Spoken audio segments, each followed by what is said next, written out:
নবী গো কিয়ামত কখন হবে? আমার রাসূল বলে কিয়ামত কি সহজ বুঝেছেন?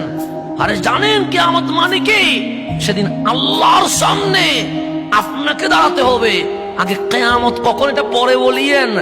মাজা আ'দাত্তা লাহা, কিয়ামতে যে আল্লাহর সামনে দাঁড়াবেন আপনার প্রস্তুতি কি?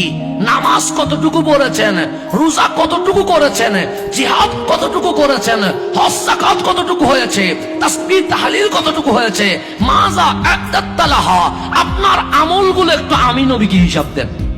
কাকে বলতেছেন? সাহাবী রাসূলকে। সাহাবী রাসূল কি উত্তর দিচ্ছে? আমি হইলে বলতাম আমার মাহফিল আছে রাতভর। আমি হইলে বলতাম যে আমার রাতভর কি আছে, মাহফিল আছে তো নবী গো, দেখানোর মতো অনেক কিছু আছে। সাহাবী রাসূল উত্তর দিচ্ছেন লা শাই, নবী গো আমার কোনো আমল নেই। সাহাবী নামাজ পড়ে নাই, আপনি আপনার নামাজ আর সাহাবীর নামাজ কি এক সমান? কোন নামাজ? আমার নামাজের পর আল্লাহ কোনো বাণী পাঠাই নাই। সাহাবীর নামাজের পর আল্লাহ বলছে রাদিয়াল্লাহু আনহুম, সাহাবী এমন নামাজ পড়েছে আমি মালিক তাদের উপর রাজি হয়ে গেছে।